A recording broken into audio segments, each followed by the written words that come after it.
Tactique du diable de Clive Staples Lewis, 12e lettre.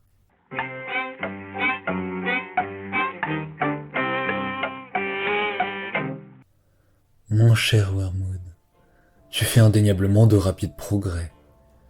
Je crains seulement que, dans ton zèle à pousser ton protégé, tu ne lui ouvres les yeux sur sa véritable situation.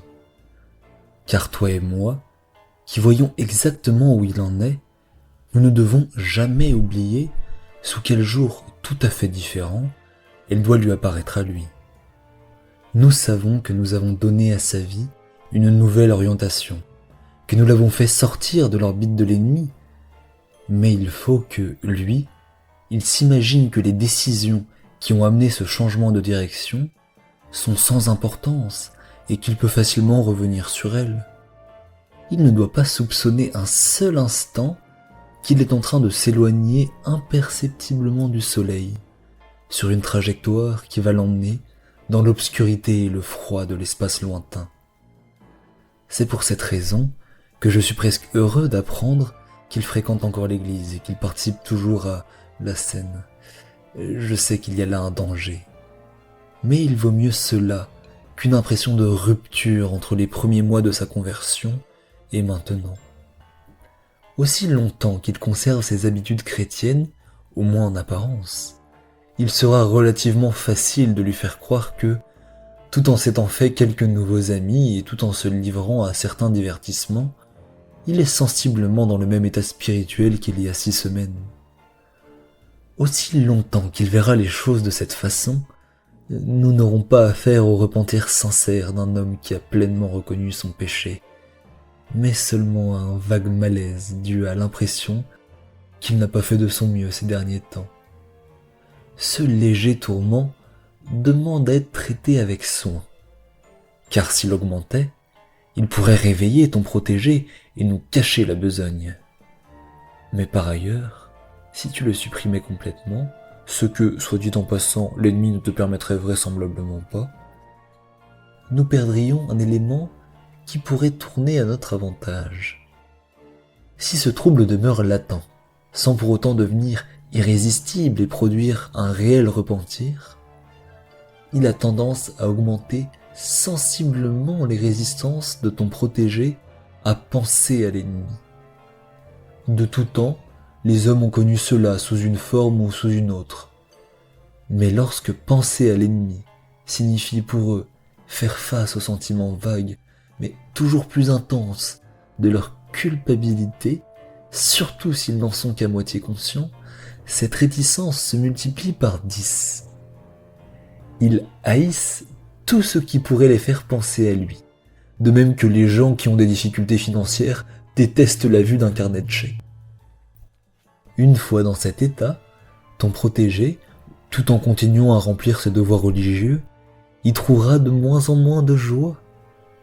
Il y pensera le moins possible à l'avance et les oubliera dès qu'il en sera débarrassé. Il y a quelques semaines, il fallait que tu le tentes pour qu'il cesse d'être vrai et attentif lorsqu'il priait.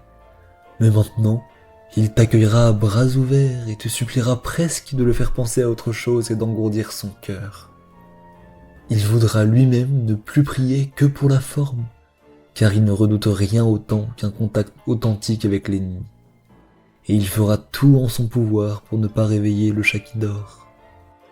Au fur et à mesure qu'il s'enfoncera dans cet état, tu te trouveras, peu à peu, libéré de la corvée à laquelle tu étais astreint de le tenter par le plaisir, tandis que son malaise et sa réticence à aller à la racine de ce mal le sevreront de plus en plus de tout réel bonheur, et que l'habitude rendra le plaisir que lui procurent les futilités, les frivolités et les sensations fortes, à la fois plus fades et plus indispensables.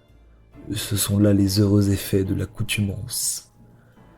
Tu constateras que n'importe quoi fera l'affaire pour retenir son attention vagabonde. Tu n'auras plus besoin d'un bon livre qui le passionne pour l'empêcher de prier, de travailler ou de dormir. N'importe quelle page de publicité dans le journal de la veille aura le même résultat. Tu parviendras à lui faire perdre son temps non seulement en conversation intéressante avec des gens qu'il aime bien, mais encore en discussion ennuyeuse avec des personnes qui lui sont indifférentes. Tu arriveras à le réduire à l'inaction pendant de longues périodes.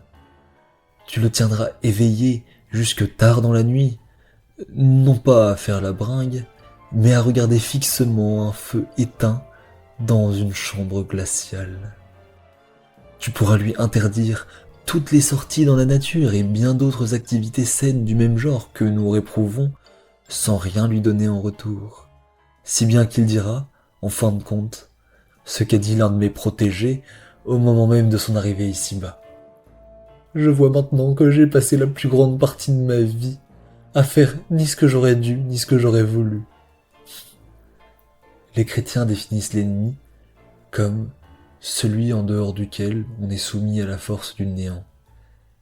Et il y a une grande force dans le néant, assez grande pour dévorer les meilleures années de la vie d'un homme, non par la jouissance de péchés délectables, mais par quelques mornes soubresauts de l'esprit au sujet d'un je ne sais quoi, par l'assouvissement de curiosité si peu éveillée qu'il n'en est qu'à moitié conscient.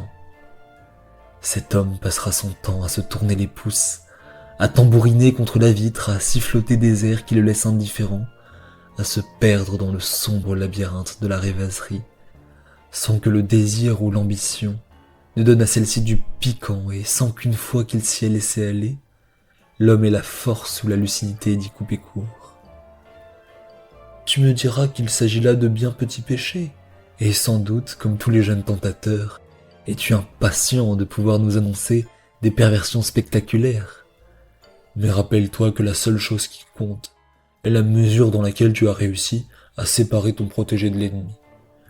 Peu importe que ces péchés soient véniels, pourvu que leur accumulation ait pour effet de l'écarter tout doucement de la lumière pour le conduire dans le néant.